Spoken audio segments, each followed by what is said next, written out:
Hi, my name is Ashley Carl, and I am looking forward to trying and being able to show you some fun ways that we can integrate children's literature with language arts and social studies.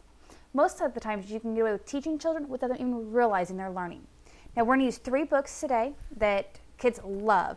We have If You Give a Mouse a Cookie, The Fire Cat, and Yertle the Turtle, Dr. Seuss, of course one of the students' favorites. All right, for the first one we can turn and use If You Give a Mouse a Cookie, and we can turn and use Word Wall. Basically turn, you can either let the children write the words up there on the wall, or you can turn and have them on flashcards that then go up there and attach to the word. Now the way you can work it with a literature book though is as they find the book, they can pick those words out, and then for the end you can try to have them all run up to the front and post the words up there that were actually in the book. Therefore, they realize that sight words are actually applied in the books as well as just words that we're making them learn. Also, a fun way you can try to do sight words is through bingo. Try to have a bingo card, and it's best to start with a blank one and let the students fill out their own words using the sight words that they've been practicing that week as well as some of the old ones they've had. And as you read the book, they get to try and cross off or put a smiley face or mark them however they choose, give them their own little creativity to turn around and create their bingos. So as you read the book, they'll find that their sight words are in their book. And the first person to try and get 5 in a row, either up and down, side to side, or diagonal, of course they get to yell bingo.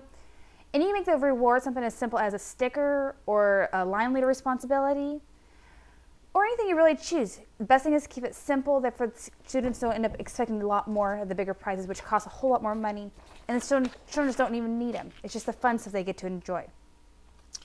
Another fun one you can do with If You Give a Mouse a Cookie is you need to go a little bit of the social studies aspect, and you can do wants versus needs. Now as you read the book first and then turn around and you have the students think about what is the mouse wanting in here. And when you do that, you can either do it on a poster board or on the dry erase board, however you want to do it, wants versus needs. And at the very end, you'll have the students turn and discuss what all the mouse wanted. And just write them on the board. And at the very end, you can go back and you can discuss were they wants or needs and what the difference is between them. And for the next book, we can use The Fire Cat. Awesome book.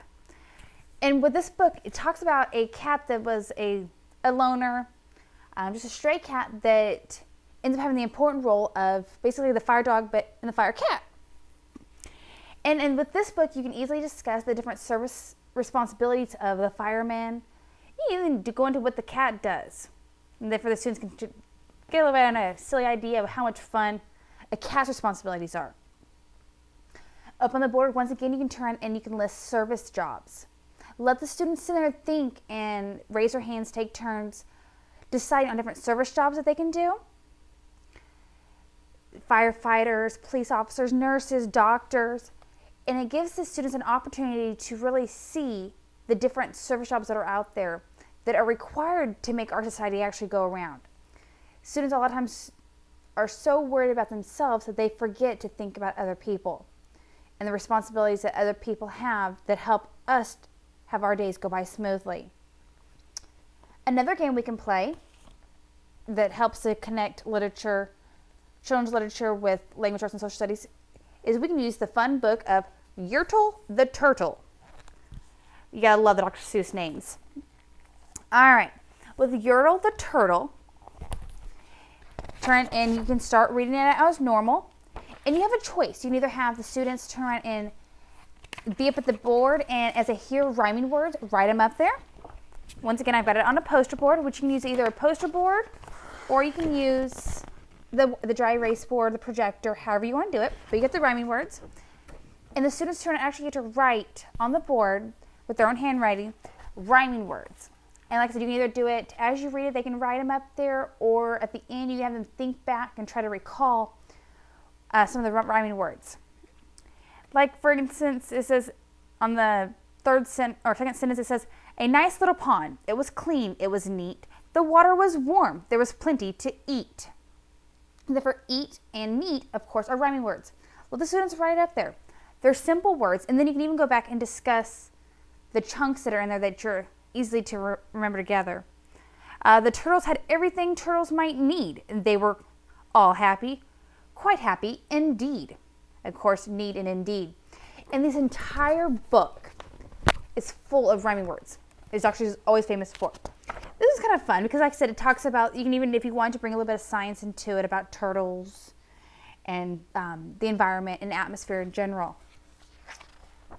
So this is a couple of ways that you can involve language arts and social studies into everyday children's fiction. It's a fun way to turn it, and children can learn without realizing it.